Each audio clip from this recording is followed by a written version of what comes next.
Welcome to the University of East Anglia. I'm Professor John Charnley, and I organise this series of lectures, and it's a great delight, but not at all a surprise, given our lecturer, to see the hall so full. So it's not often that lecturers don't need an introduction, but he's going to get one, although he doesn't need one. And I can't resist, because most of you won't have been there, so Graham and Drew will just have to bear with, because they've heard this, the first bit before. But I just, when I was asked and given the delightful task of introducing Bishop Graham for an honorary doctorate at UEA in the summer, this is because I'm UEA's token Christian, and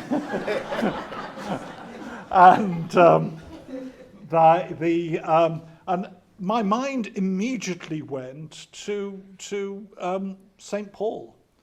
This is a true saying: if a man desire the office of bishop, he desireth a good work. But such a task, St. Paul warns us, is not for a novice, lest being lifted up with pride, he fall into the condemnation of the devil. And then, of course, St. Paul gives us what nowadays I suppose would be called a person spec.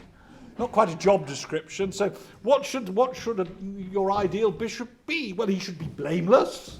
Well, I mean, who else do you go to when there's a paternity test that needs talking about?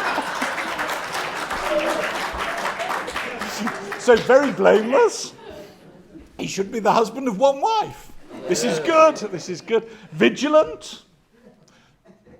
What's that word? Sober. Yes, sober. Definitely sober. Of good behaviour, but of course. And really, when it comes to given to hospitality and apt to teach, well, anybody who is aware of all the work that Bishop Graham does for local charities and in terms of general good work just knows that he has made the gardens and everything connected with the cathedral in Norwich open to any charity that needs support. So hospitality, apt to teach, well, those of us who tune in to Thoughts for the Day, always, I do anyway, and I'm sure you do feel slightly more cheered when it's Bishop Graham. If it's Giles Fraser, I sort of go and I know it's not good for my blood pressure where Bishop Graham is. Not given to wine. Well, I think the word much is implicit there. I haven't got the Greek text before me, but I'm sure the Greek text implies much.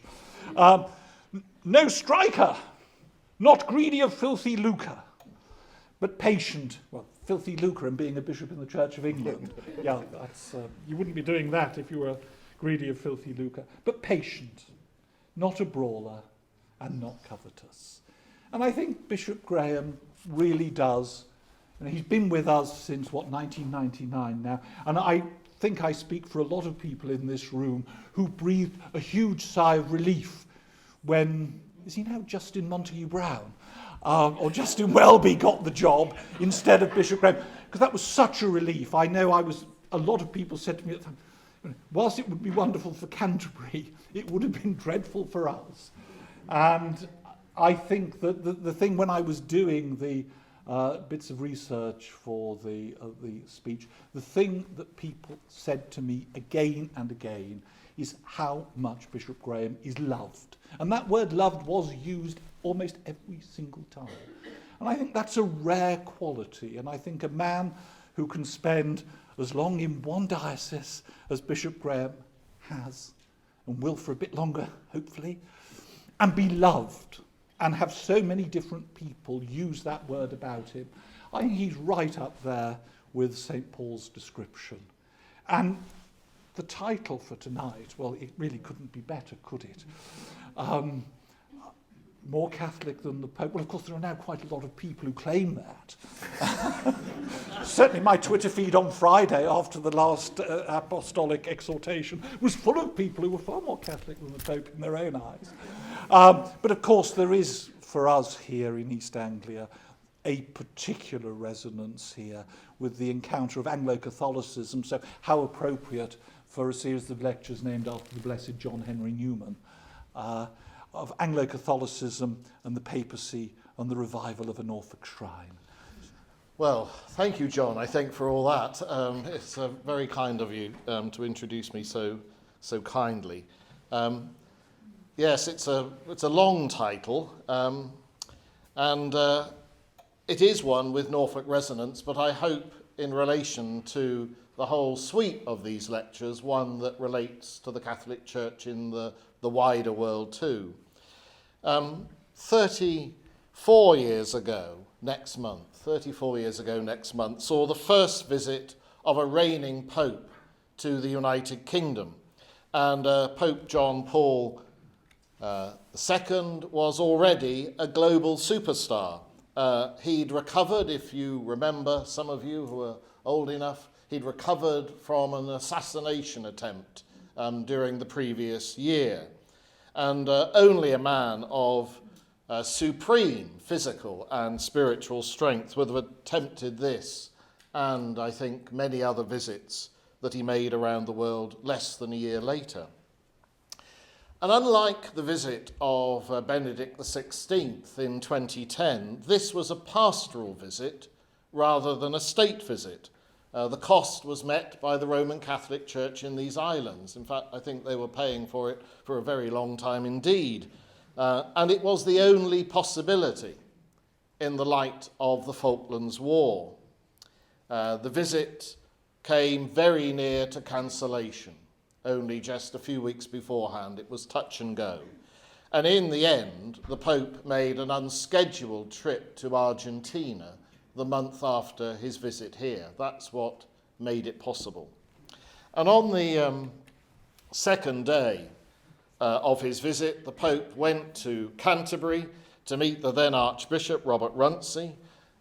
They renewed their baptismal vows together. They prayed silently at the martyrdom, the place where Thomas Becket lost his life. And both Robert Runcie and John Paul were relatively new in office. Runcie had already met him in Accra in Ghana when they were both passing through on their travels to other parts of the world. And he had reinforced the invitation, which I think had already been given by then by the Catholic Church in England and Wales, by telling the Pope that at Canterbury they had a martyr who would interest him. And the Polish Pope was drawn to the story of an archbishop who would not yield to the secular powers of his age. And both the Pope and the Archbishop issued a common declaration at Canterbury, thanking God, and I quote, for the progress that has been made in the work of reconciliation between the Catholic Church and the Church of England. And at that time, in 1982, I was a parish priest in Welwyn Garden City. And I remember the thrilling expectation of what I hoped would be further growth towards union between our two communions. We seemed on the brink of a great breakthrough. And in retrospect, it really seems like a high watermark. A deep friendship continues, but corporate reunion seems now further away than ever. 7 years later, in October 1989, Robert Runcie, still Archbishop of Canterbury, paid a return visit to the Pope in Rome. And by then I was the Archbishop's chaplain, so I accompanied him alongside Cormac Murphy O'Connor, who is lecturing here next week, who was then the Bishop of Arundel and Brighton. And it was while in Rome that Robert Runcie reiterated his view that the Pope should be regarded as the spiritual leader of a united Christian church, a universal primate, more of seniority and affection than jurisdiction. It was a rather Anglican vision of universal primacy, but it was astonishing that it should have been made at all by an Archbishop of Canterbury in Rome. And later, Pope John Paul II issued an encyclical in 1995, Ut Unum Sint, about ecumenism, inviting other churches to explore what universal primacy would mean for them. And I think probably the most substantial reply from any church anywhere came from the House of Bishops of the Church of England. It's a very substantial document exploring the nature of universal primacy. Well, I start here, since in the early years of the 20th century, if we go back a century ago, it would have been unthinkable that a reigning pope should come to the United Kingdom and gain the sort of welcome John Paul II received. It would have been, I guess, even more unthinkable that the Archbishop of Canterbury would suggest that the papacy was the only office which had the potential for universal primacy in a united Christian church. What had happened to make such things possible? That's one of the things I want to explore. The customary explanation often includes the claim that ecumenism was fostered by the social decline of the churches in Europe and the advance of secularization. The churches clung, it's argued, increasingly to one another in a world at first indifferent and then gradually more hostile. And alongside that, the social outreach of the churches through various agencies began to be one which did not recognize denominational difference. That's the other claim. Christian engagement in serving wider society brought Christians of different traditions together. And of course, the Second Vatican Council reshaped the relationship of the Catholic Church with the wider world and with other Christian traditions. But if these were the prime movers of a growing ecumenism, and especially between the Roman Catholic Church and the Church of England, why have things stalled so much in an even more hostile and secular age? It must surely mean that doctrinal differences still matter.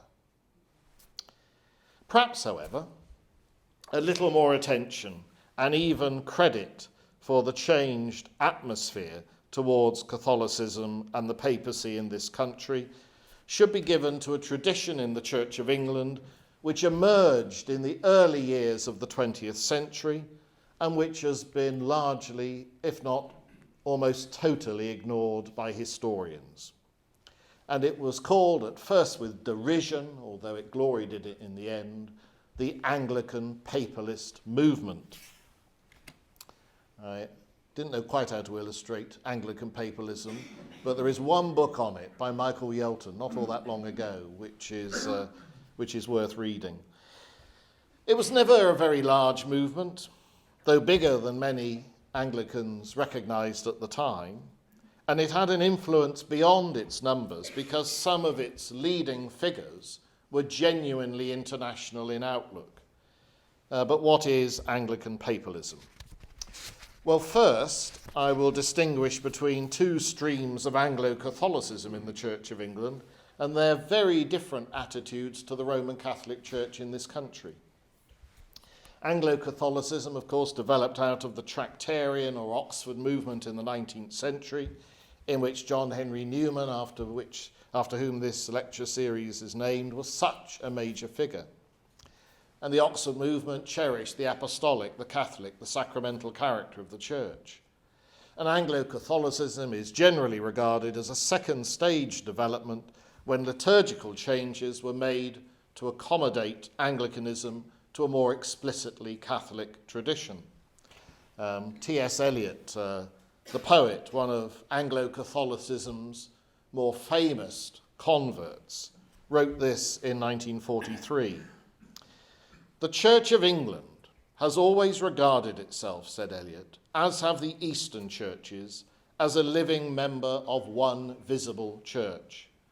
It does not concede that it was founded, in the sense in which a local church has had a human founder, by Henry VIII, or by the regents of Edward VI, or by Queen Elizabeth, but holds itself to derive from Augustine, sent on his mission by Pope Gregory the Great. And these were the grounds on which Anglo-Catholics held that the Church of England was the historic Catholic Church of this land. Many argued that the facts of history demonstrated the absolute identity of the Church of England after the Reformation with the Church of England before the Reformation. As one commentator wrote, there was no one particular moment called the Reformation in which the state of England determined to take property from one church or set of people and to give it to another. And if the Church of England was the Catholic Church of this land, what was one to make of the restoration of the Roman Catholic hierarchy in 1850, if you were an Anglican? Who were the true bishops? Here's Cardinal Wiseman, the first Archbishop of Westminster, in modest dress. Anyway, who were the true bishops? Some Anglo-Catholics saw the English Roman Catholic Church as schismatic, a foreign introduction to be resisted and indeed ignored. And it was, they said, with the camp humour associated with their tradition, no more than the Italian mission.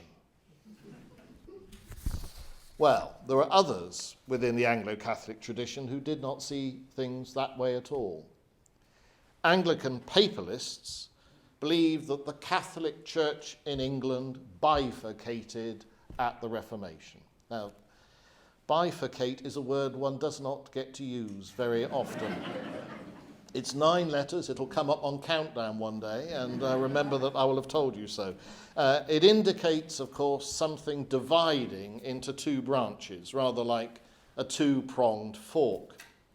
And so the true Church of England, it was argued, was not merely the Church of England by law established, but the Catholic Church in this land as a whole, outwardly divided at present in the sense that the Roman Catholic Church is not an intruded schismatic body, but the other section of the pre-Reformation English Church. That was what Anglican papalists argued. This had the support, indeed, of various theologians and scholars, people like Tom Parker, the librarian of Pusey House in Oxford, not a noted Anglican papalist, but one who gave theological and academic credibility to this understanding of the very nature of the English Church. Well, was all this simply a theological theory? Well, it had some amusing outworkings in Norfolk. In 1921, sorry about the blurred picture of Walsingham, but it was perhaps a blurred place at the time, the benefice of Walsingham with Houghton St Giles had been without a vicar for some time. It was said over 20 priests declined to go there. No doubt because the income of the living in days long before the Church of England clergy were paid much the same was very low indeed. And eventually a curate with a less than impressive CV, 4 brief curacies in succession, was appointed, and his rather unusual name was Hope Patten. And he confused the parish at his institution service and bemused his bishop as well. In fact, he always bemused his bishop, but and the confusion in the parish was overcome. As many of you will know, incoming vicars still ring the church bell during an institution service as a sign of taking possession of the church. The number of rings is said to indicate how long that vicar's going to stay there, so we listen very intently. Hope Patten rang it 3 times and paused. Oh, well, that wouldn't be long before they were searching again for another vicar. And then he started ringing it again. Again, just 3 times. And then after a while, again, and then rather longer. Thus, the ringing of the Angelus was introduced to St Mary's Little Walsingham, and it has been rung every day since. At least I hope it has been. And Hope Patten, of course, as many of you will know, introduced every novelty with the soothing words, "as is our custom here." And if you tell Norfolk people this is what they've always done, they're inclined to believe it. But not all. But in Walsingham, most did in the 1920s. Hope Patten, there he is, resplendent, sought to convert his village people to the Catholic faith. And he did so with conspicuous success in the 1920s. Easy to forget this. It was conspicuous, the success. Perhaps there has never been a time in a Church of England rural parish where more men, women, boys and girls went to confession on a regular basis, week by week. There were queues almost daily in the confessional in Walsingham in the 1920s, in the Church of England. Visitors to Walsingham were astonished to see the size of the congregations at the daily mass or at Stations of the Cross. Hope Patten was in and out of the houses of the village, seemingly omnipresent on his bicycle, encouraging the talents of the young and the devotion of the old. And if people wrote to him protesting about something which had been introduced, he would read the letter from the pulpit and answer it in public. Not necessarily convincing the letter writer, but doing a lot to impress others, not least by his sincerity and authority. That's a little tip to pass on to the clergy here. Nowadays, of course, people then write to the bishop, but there we are. And he seemed, in those early years, because he wasn't that successful as a curate, to grow as a speaker and a preacher. And one parishioner recalled those early days and said, it was the sermons that got us. Easy to forget, of course, that it's Catholic sermons that convince. And Hope Patten came to Walsingham. It's the reason he came, knowing it had been a pilgrimage centre until the Reformation. How he would revive the pilgrimages he didn't know, but gradually during the 1920s people started to visit, especially after a renewed image of Our Lady of Walsingham was set up in the parish church. And this establishment of the image of Our Lady prompted an early morning visit one weekday from my predecessor, Bertram Pollock. He was Bishop of Norwich, as you can see there, from 1910 to 1942. He was appointed as bishop after being the master of Wellington College in the days when public school headmasters were thought to be ideal diocesan bishops because they caned people well. And of course, he was a low church Protestant. He wasn't really an evangelical, a low church Protestant. And the Anglo-Catholics of the diocese did not look upon him with favour, but he lacked vigour in attempting to impose discipline, and indeed was a rather sentimental man. Actually, some of you will know in the north transept of Norwich Cathedral, even today, you will find the statue of a kneeling young woman. And strangely, the inscription faces the wall, so you cannot read it. So you may wonder, is this Julian of Norwich? No, it's not. It's the bachelor bishop who erected this memorial to the beloved Vi after a young secretary to whom he was very attached died. And Pollock eventually married for the first time at the age of 65. And Mrs. Pollock was not enamoured of this statue, which explains its present position. Anyway, I must not get diverted into gossip. The story of Bishop Pollock's visit to Walsingham in 1928 is well told in Colin Stevenson's book about the revival of the shrine, Walsingham Way. And the first thing which caught the bishop's eye was the confessional. "Do you make your people go to confession?" he asked, to which Father Hope Patten replied, "It would not be much use to them if he did." And then, do you teach your people to worship the Virgin Mary, Mr. Patten, as he liked to call him, only in the sense that they worship their earthly mothers, which drew a grunt from the bishop. Eventually the bishop said all the things which were placed in the church must be cleared away, and this gave Hope Patten the chance to say he would build a chapel to house the image on private property, to which the bishop said that would be very kind.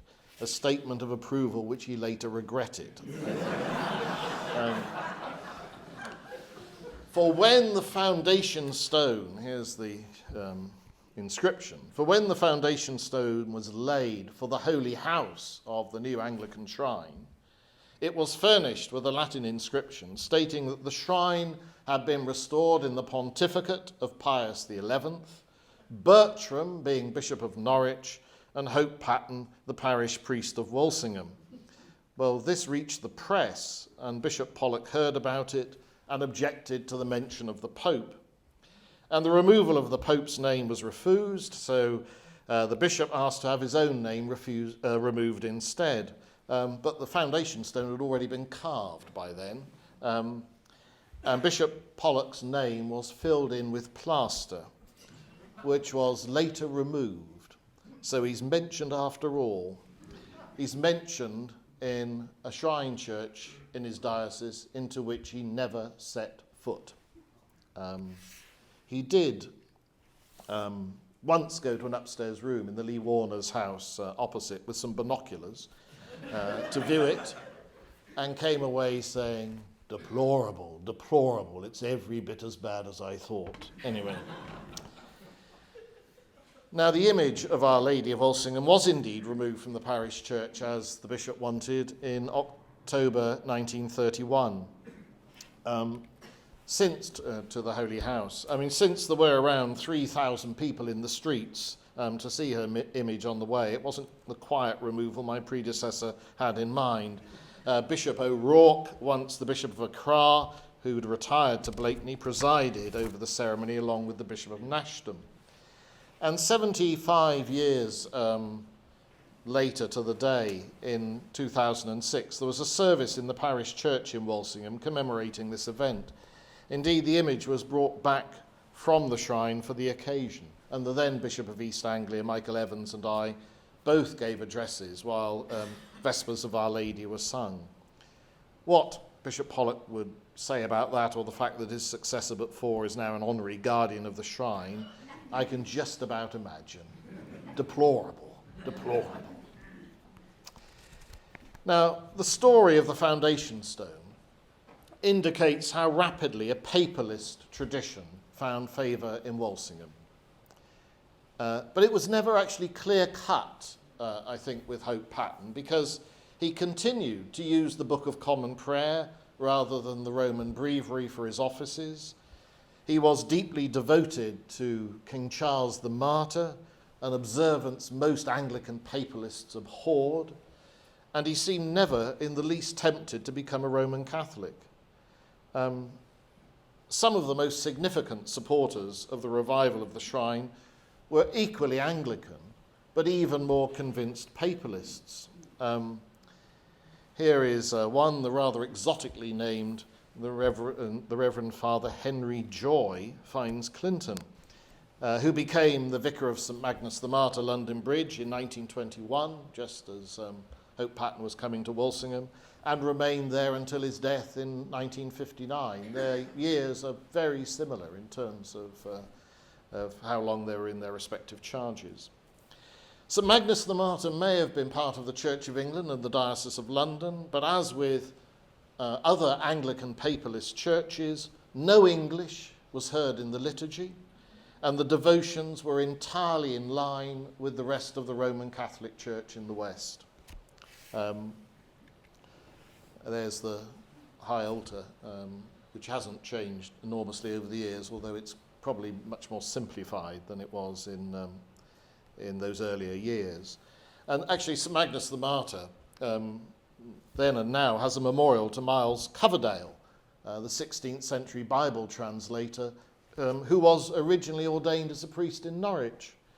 And occasionally Protestants would come to see the monument to Miles Coverdale, and Fines Clinton delighted in telling them, "We've just had a service in the language out of which Coverdale translated the Bible," which puzzled them considerably, I think. Fines Clinton was independently wealthy, and he was the General Secretary of the Anglican and Eastern Churches Association. He was a good linguist. He spent a lot of time in Russia. He had many contacts with the Orthodox churches. Interestingly, for somebody who was such a papalist to have also such links with the Orthodox at a time when that was unusual. And when still a young man prior to his ordination, in 1900, he was a teenager, he went to a service in St Matthew's, Westminster, where Lord Halifax, perhaps, well, I think, yes, the most prominent Anglo-Catholic layman of the Church of England in the early 20th century, was also present. And preaching was Father Spencer Jones, a country vicar in Gloucestershire from Moreton in Marsh, who promoted the reunion of the Church of England with the Holy See throughout his life, the corporate reunion. And this sermon was published. It moved, I think it converted the young Fiennes Clinton to the papalist cause. It was a widely circulated sermon, and from that circulation of that sermon came a link with a relatively new religious community in the Episcopal Church in the United States at Graymore in New York. Now, these were days before the First World War. There was scarcely any contact between Anglicans and Episcopalians and Roman Catholics. If there were any relations, they were distant. And from this transatlantic Anglican Episcopal connection emerged the suggestion that there should be an octave of prayer for Christian reunion, focused upon the reunion of the Anglican tradition with Rome. And it was proposed that this should run from the feast of St. Peter's Chair in Rome, which is January the 18th, through to the conversion of St. Paul, January the 25th. And it was promoted in Anglican papalist circles, almost exclusively in those early years. And then that religious community in Graymore in New York was soon received in its entirety into the Roman Catholic Church. And indeed, it became the Franciscan Friars of the Atonement, and later grew considerably and had a vocation to promote Christian unity. Indeed, Father Michael Seed, who many of you will know, who was the Archbishop of Westminster's ecumenical advisor, was a Franciscan Friar of the Atonement. And indeed, it took to Rome, the week of prayer for Christian unity or reunion. And that week of prayer was commended by Pope Pius X as early as 1909. In 1916, Pope Benedict extended its observance to the whole church. And of course, it continues to this very day, the week of prayer for Christian unity, on those very same dates. And very few, I suspect, of those who observe that week of prayer realise that it began as an Anglican papalist initiative. Other unlikely friendships were nurtured in continental Europe. Italian, French, and Belgian Catholic priests were very frequently in touch with the leaders of Anglican papalism in the 1920s and 1930s. Just before the war, many exchanges took place with Paul Couturier, the French priest and one of the great ecumenical apostles of the 20th century. In 1936, Fiennes Clinton went to Lyon to meet Couturier together with Dom Gregory Dix of Nashdom Abbey. It gives me a chance to, I can remember visiting as a young man, indeed as a young priest, Nashdom Abbey, when the Benedictines were still there. I thought if I was going to become a monk, I could live in that sort of style, really. But anyway. And Dix, of course, was one of the greatest scholars of the Anglican papalist tradition. His masterpiece, The Shape of the Liturgy, published in 1945, is both a standard work and a polemical work at one and the same time, and of course at times poetic too. And he and Fiennes Clinton lectured in French at the various meetings they attended with Couturier, and in 1937 Couturier returned their visit, the first of many he made, including to the many religious communities then flourishing in the Church of England. And a good many of the Anglican communities Couturier visited had become entirely Roman in liturgical character and common life, even though they were part of the Church of England.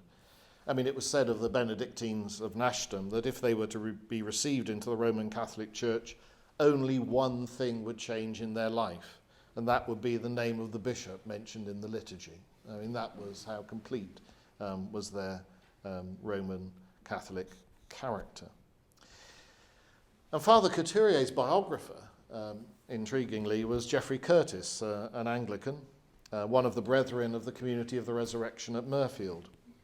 And actually it was Couturier who did so much to reshape the week of prayer for Christian unity so that it became focused not simply on corporate reunion, the original intention of the Anglican papalist founders, but for that unity which Christ wills for his whole church. Indeed, it was a Roman Catholic initiative to broaden the nature of that week of prayer. And I think his vision, Couturier's vision of Christian unity, was rather broader than some of those he met in England, and may have had quite an impact on their thinking. He had he did a lot to change, I think, Fynes Clinton's thinking. And for example, it was at St Magnus, the Martyr London Bridge, that Fynes Clinton introduced lunchtime masses for workers in the City of London, long before it was normal practice, either in the Church of England or indeed in the Roman Catholic tradition. And he actually did so when Pope Pius XII introduced some relatively minor relaxations about fasting before communion. And it ushered in a completely different way of reaching out to workers in the City of London on the part of all the churches there. The Anglican papalist tradition could be innovative, but I don't think Pope Pius XII realised what he was doing in relation to all of that. Now, the strength of Anglo-Catholicism in the 1920s and 1930s should never be underestimated. It was the age of the Anglo-Catholic congresses, the great festivals held in London which filled cathedrals, parish churches, the Royal Albert Hall. Just 13,000 people registered for the first Anglo-Catholic Congress in 1920. In 1933, 70,000 people registered. And of course, in those decades, thousands of Anglican parish churches moved their main service from matins, from morning prayer, to the Eucharist. That was the big change in the character of the Church of England. The sacramentalization of the worship of the Church of England went much broader than Anglo-Catholicism, and of course it's still true today. And of course all this happened, let's remember, the huge surge of Anglo-Catholicism happened when church-going declined in England very seriously. We often forget this. Between 1900 and 1930, church-going declined between 25 and 30% as the population grew. So Anglo-Catholics became much more significant as a proportion of the whole of the Church of England. And one of Anglican papalism's leaders, Hugh Ross Williamson, believed the forces of secularization could only be pushed back if England was reconverted to the Catholic faith. And he believed the Church of England was the instrument for doing so. He said, "It should be possible to preach the Catholic faith within the Church of England and ultimately win from the Erastian element and the pseudo-nonconformists sufficient Catholic converts to make the establishment itself seek reconciliation with the Holy See." And in the midst of this, it became much more commonplace to hear the Pope prayed for in Anglican services. That's the other novelty in these years. A growing number of Anglicans saw Roman Catholics rather than free churchmen and free church women as their closest partners in faith, reducing considerably that anti-papal feeling which once so inflamed English hearts and English people. It's easy for us to forget how much papalism was the fear, was the cause of fear. In 1932, a manifesto was issued which asserted that the inevitable end of the Catholic revival in the Church of England was the corporate reunion of the Church of England to the Holy See. In 1933, that had just 760 Anglican priests who signed it. I mean, a fair number, 760, believing that the Church of England itself should take the initiative in corporate reunion. By 1953, over 1,000 Anglican priests had signed that manifesto who were still working. And in 1959, 1,500 Anglican priests had signed that manifesto. That's a very significant proportion of priests who were papalists, because you'd have to be a papalist to have signed. And that wouldn't have included all the Anglo-Catholics by any means. These are remarkable figures, and they're hardly ever reflected upon. Now, the Anglo-Catholic congresses were triumphant and triumphalist, but despite all that I've just said, it was the nature of Anglo-Catholicism to luxuriate in a minority mindset, and its very success undermined it, because its culture had been formed by opposing Protestant bishops and scorning the establishment of the Church of England. And of course, fighting for a cause is often much more attractive than seeming to win it and then finding compromise necessary.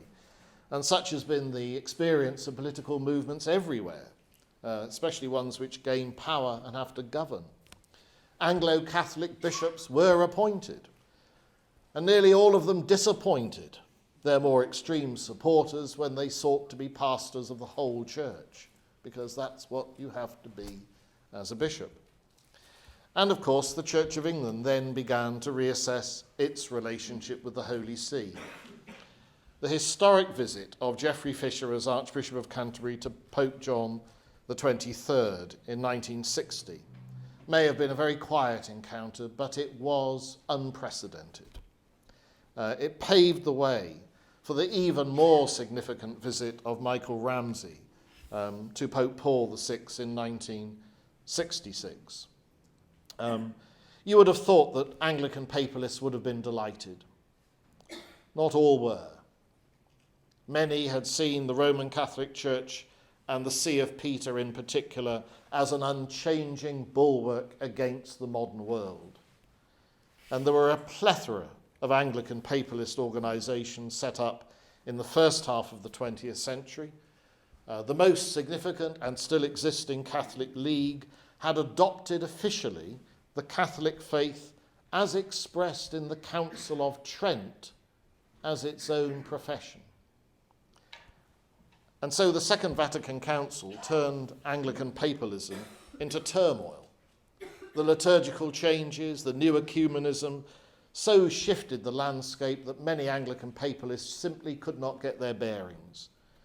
And the main Anglican papalist publication, Reunion, which had a circulation of many thousands at one stage, ceased production in 1965, just at the time in the Second Vatican Council when you would have thought it would have been a sign of triumph. It felt like defeat. Anglican papalism was so tridentine in its loyalties that the Second Vatican Council confused it badly. Yet it has not faded completely. There are a surprising number of Anglican churches, surprising I think to Roman Catholics, which use the Roman rite for the Mass rather than the Anglican liturgy. Even the new Roman rite, ghastly though it is, they still use it. Often ministered to by Anglican clergy who use the breviary for their offices rather than Anglican common worship daily prayer. And it's only in recent years that we have finally seen a diocesan bishop in the Church of England who has been a member of the Catholic League. Indeed, it is no other than Martin Warner, currently Bishop of Chichester, formerly administrator of the shrine at Walsingham, and made by me a canon of our Cathedral Church of the Holy and Undivided Trinity of Norwich. It's like a sort of dream come true for people in the Catholic League in earlier times.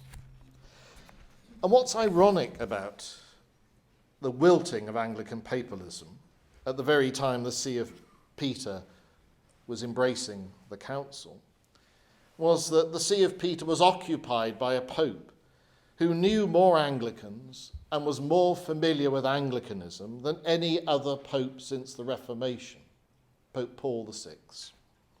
As a young Monsignor, this is him as Archbishop of Milan rather than a young Monsignor, he travelled in England recording visits to no less than 9 Anglican cathedrals that we know he visited. He was impressed by these veritable ships of the Spirit and by the Anglican choral tradition, describing, as he wrote in his diary, marvels that only music can express. And music there is, gentle and grave. And as the great organs resound, the entire buildings vibrate with the marvellous sounds of hymns and canticles. And Monsignor Montini, as he then was, fell in love with Anglican choral evensong and sought recordings of English cathedral choirs from Anglican friends to the end of his life. Actually, so did Benedict XVI. He fell in love with Anglican choral evensong as well. Although when he saw it in the version that we had it during his visit in Westminster Abbey, it was slightly different to the experience that I have in some English churches. There was rather more incense and rather more relics than we normally have, but there we are. But that's partly because the Dean of Westminster trained at Cuddesdon with me. Anyway, and even when he was Pope, the extraordinary thing about Paul VI was he continued friendships with Anglican priests like John Dickinson, the chaplain of Pembroke College, Cambridge, and historian of the Austin Canons Regular, and Colin Hickling, a New Testament scholar at King's College, London. They were his Anglican friends. They were Catholic in churchmanship, but not papalist, who gave him an insight into the character of Anglicanism, which meant he never confused it with European Protestantism. And it was in September 1956, while he was still Archbishop of Milan, that Montini hosted a week-long visit of 5 Anglicans, 4 priests and 1 theological student, all of whom were fluent in Italian. And they were given a very thorough introduction to his great diocese, constant access to him, and that's where some of his Anglican friendships came from. And he had other contacts with senior Anglicans in the 1950s too. The Archbishop of Canterbury's Secretary for Foreign Relations, Canon Herbert Wadhams, visited Montini in his tireless quest as an Anglican diplomat, the sort that Montini understood, because that sort of religious diplomacy, of course, is so close to the nature of what the Vatican does all the time. And so when he received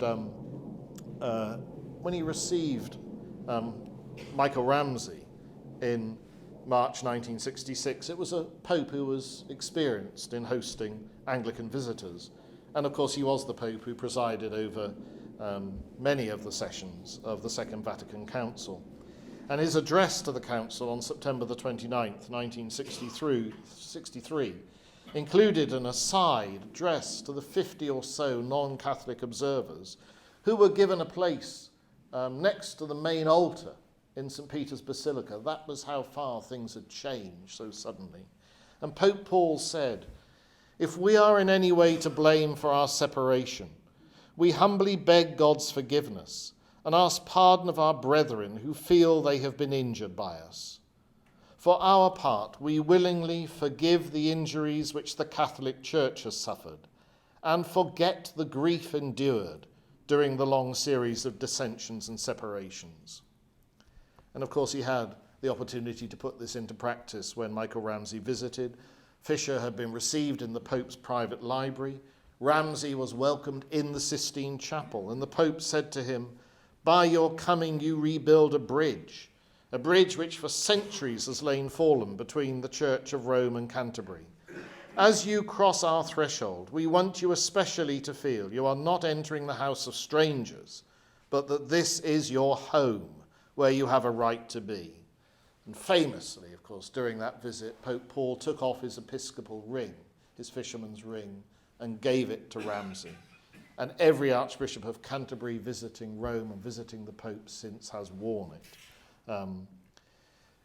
And of course, there have been plenty of other gifts. It was reported to me that Cardinal Walter Casper, during his time at the Pontifical Council for Christian Unity, was asked why the Pope had given Rowan Williams a pectoral cross, if in the most traditional form of Roman Catholic understanding, Rowan Williams was a layman.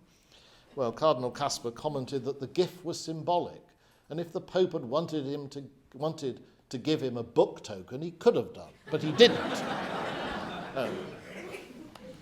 So, Paul VI, I think, is perhaps the most underestimated of all modern popes, overdue for significant reassessment. And a recent essay on him by Stephen Patten, formerly Dean here and Bishop of Wakefield, currently chair of the governors of the Anglican Centre in Rome, may assist in creating a fresh perspective. It was not corporate reunion with the Holy See which was achieved in the 1960s, but a radical change of relationship between the Roman Catholic Church and the world beyond it, a radical change in relation to other faiths too, and in listening and discerning God's Spirit at work, not least in other Christian traditions. Many Anglican papalists were frankly disappointed by these changes. But without their witness and the wider Anglo-Catholic movement of which they are part, I doubt the Church of England or the wider Anglican communion would have been in quite such a receptive mood. And of course, in the pontificate of Francis, the receptive mood has widened further. A recognition of the role of the Bishop of Rome as universal pastor and teacher is now embraced by sections of the Christian Church which would once have rejected all papal claims. It is a remarkable turnaround in the relationship of the Catholic Church with the wider world. And in relation to the Church of England, the often despised and frequently ignored tradition of Anglican papalism has had an honourable part to play. But as so often, things didn't turn out in quite the way they expected. It was, and is, God working in his usual, mysterious way. Thank you, one and all.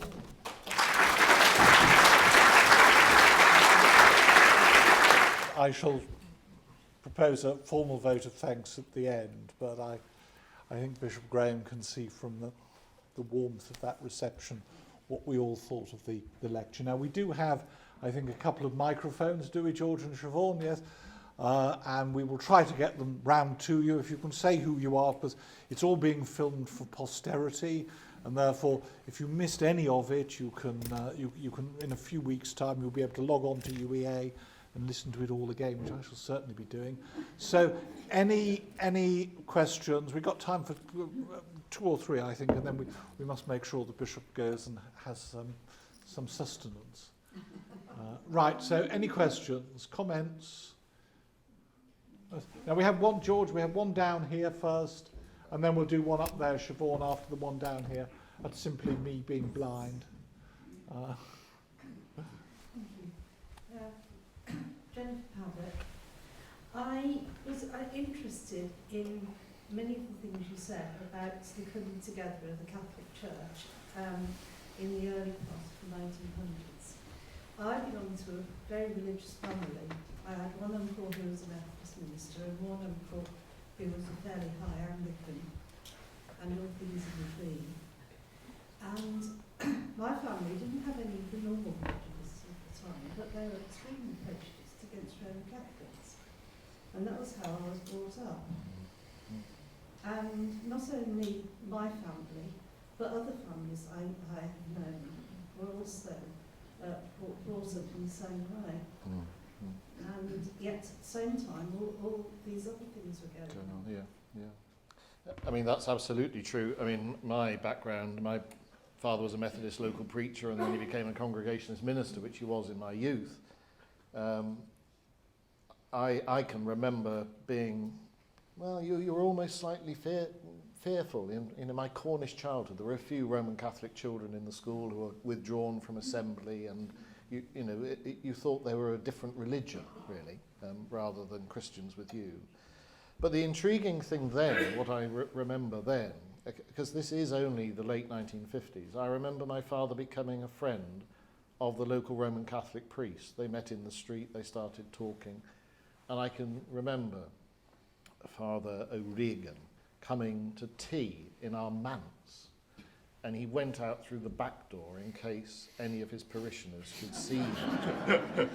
And he said, I went into your church one day, but I took off my collar to go in and look at it, and he commented on it. And my father said, I don't think I can go into your church because you can see the entrance from the street so easily. And you think,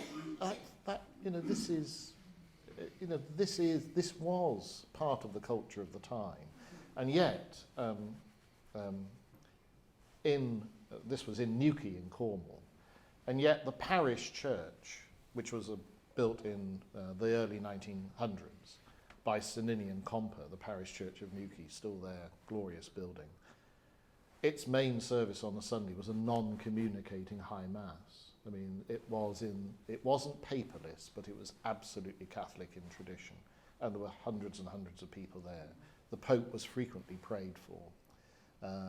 So there was, and actually in our congregational church, which became more liturgical, as my father found his way. He found his way eventually, he kept going up the candle. Because he was married, he couldn't become a Roman Catholic, but you know, he kept moving. So I attended his ordination as an Anglican when I was 11. But the thing that struck me was we were providing in our congregational church for a sort of low church Anglican who didn't go to the parish church. But that parish church was attended by hundreds of people every Sunday, and that obviously has a huge change, you know, because there was still the tradition of Anglicans going to their local church on the whole, and with the spread of that sort of Catholic tradition in the Church of England, I think, especially where Anglican papalism was, it changed the sort of view of Rome and the Pope, which you allude to as being so common, you know, in the first half of the last century. Thank you. Now we have one up there, Siobhan. Gerald Pilch. Firstly, thank you very much. My question really is about the ordinariate, and the temple is a kind of maybe seen as a very limited fulfilment with the corporate reunion of the Anglican papers. Do you see it that way, or? The irony of the ordinariate, to me, is that it was all about the Catholic Church receiving the Anglican patrimony, which is not easily defined. And quite a significant proportion of the Anglican priests who've gone over to the ordinariate have never used any of the Anglican patrimony. You know, they were using the Roman rite, so if they're going to rediscover Anglicanism, it will be as Roman Catholics. And as I look at the ordinariate liturgies, they're a surprise to me because of the character of them. But it is true that the aim of the ordinariate is to embrace a tradition. It's a recognition by the Catholic Church of the liturgical significance of a major tradition within the Church of England. And of course it has appealed to some people who've been of a papalist mentality. It's more difficult to know under Francis's pontificate what's going to become of the ordinariate. I can remember one of the Roman Catholic bishops saying to me, I don't think there will be any grandchildren of the ordinariate when it was set up. And I think that's true. I think the ordinariate priests will be gradually absorbed into the Catholic Church in England and Wales in the ordinary way. Already many of them are becoming parish priests in the ordinary way, because there aren't very many Anglican laity going with them. It's been a largely clerical experience. But nonetheless, I think it was partly to do with Benedict XVI's own romantic image of the Church of England waiting to return, or the Anglican Communion waiting to return.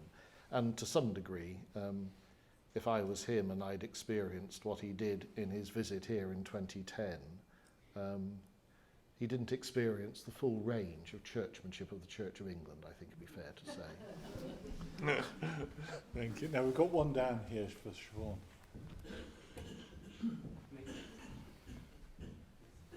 James McGarry. I've always been impressed by the growth of the Catholic movement in the Church of England in working class areas. And could you address why that happened? Because I think that is an impressive occurrence. Yeah. I think there are a number of reasons for it. I mean, I used to worship and help serve when I was in London at St Peter's Vauxhall, which is one of Pearson's great churches and the most working class bit of Lambeth. What was happening, of course, in the 19th century in our big cities was there was a need to build churches, and the most thriving the most thriving church builders tended to come out of the new Tractarian Oxford movement, Anglo-Catholicism. And so many of the architects as well of that time came out of that tradition, and there was a sort of sense of the revival of Gothic, of a proper church, and all of that happened. And that happened often in working class areas, not exclusively so. And there seems to me no doubt that the colour, the vibrancy, the social outreach of Anglo-Catholicism matched. There was an ability to create clubs and workplaces for the local people, but also in the rather, in the slums, the Anglo-Catholic churches were a glimpse of heaven. You know, I mean, the beauty of them was so great. At a time when the Roman Catholic Church in England and Wales was struggling to beautify its worship. I mean, Pugin always got very frustrated, really, with so much of what passed for worship. And so I think it was the combination of dedication, growth of these urban communities. It was always more of a struggle in the more rural communities. There are examples of rural Anglo-Catholicism, and of course in one way I've been talking about it in Walsingham, but that was rather later. I mean, the growth originally that you're talking about was in the big cities at the time of expansion of population. And of course the Church of England had done very little in some of those areas of population growth to minister to the people up until the time of the Catholic revival. So yeah, it was opportunity, and also I think the very beauty of Anglo-Catholic liturgy had an appeal to the senses. You know, it was very different from the wordy religion of the nonconformity of the time. Any more questions? There's one down here and then one up there. So Siobhan, can we do the one? Oh, you're doing the one up there, are you? George, are you happy to do that one? And then we'll do the other one up there. And then I think that's probably it. I'm a cradle Catholic. I'm now in my 90s. So I've lived through so many of the more recent events of the 20th century. And I recall, I'm in danger of saying Arctic. I mean by that the joint Anglo-Catholic ecumenism meeting to discuss the possibilities. And I've been saddened